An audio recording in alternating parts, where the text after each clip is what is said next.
is very real.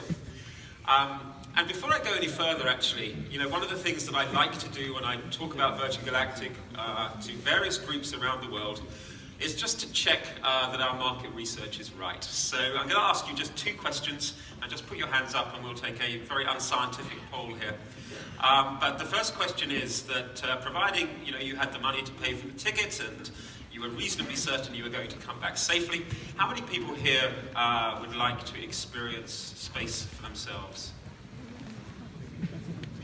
Good. It looks like we have a market.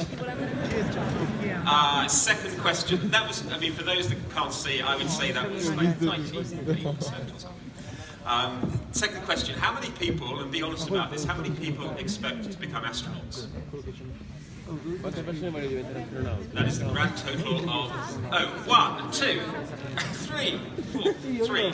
Okay, so that's pretty good actually by most standards. You're obviously very optimistic down here in Puglia, and that is the answer you get to those 2 questions anywhere around the world. You can be talking to school children in Australia or CEOs in New York, and everybody wants to go.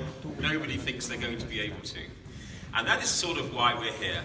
And although we know that the space experience is amazing, astronauts come back and they talk about it for the rest of their lives, we know that going to space is important. The way that we communicate, the way that we navigate, the way that we forecast our weather, the way we do 100 other things, is improved dramatically because of our access to space. So it's a great place to go. It's very important, but for some strange reason, in almost 60 years, only 568 people out of about 7 billion have had that experience. So, why is that? Because you would expect a lot more people to have gone if it was that important and that good.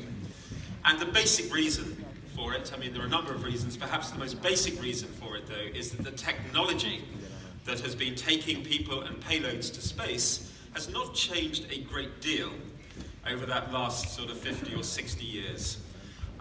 You can see perhaps a particularly graphic representation of that in this slide here.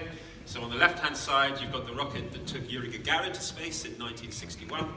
And on the right-hand side, a Soyuz rocket in 2018 heading to the International Space Station. And you don't need to be a rocket science in order to sort of get the picture here that these vehicles are pretty similar.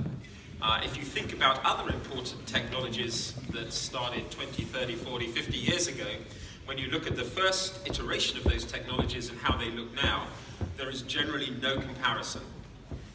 And the problem with these rockets is not that they don't work, because generally they do, but they are just, they are real sort of government and technologies that are suitable for taking government employees. They're not, they're not built for commercial application. They're not safe enough. It's not possible really to be commercially viable with these vehicles because typically they're not reusable. And a lot of other issues besides. So that is one of the main issues. And when we were starting to think about starting a new space line at Virgin, this was the biggest issue. We needed to find a different sort of technology, a different sort of vehicle to take you and me into space. One that did 2 things primarily. The first objective was that it needed to be safe enough. We have transportation businesses all over the world. We have a great brand. If we're going to take people to space, it's got to be a terrific customer experience, and it has to be safe. The second thing is that it needs to be commercially viable. If we're going to start a new company, let alone a new industry, it needs to be commercially viable. So those were the 2 things that we needed to achieve, and we knew that we wouldn't achieve them with vehicles like that.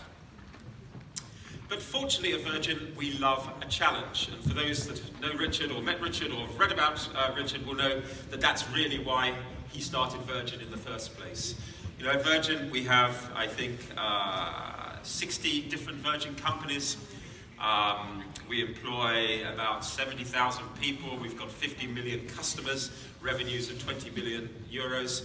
But, underneath those impressive figures, what we try to do is to go into industries which have become complacent and not serving their customers well. And we try and shake things up a little bit with the Virgin way of doing things, and we give it a go.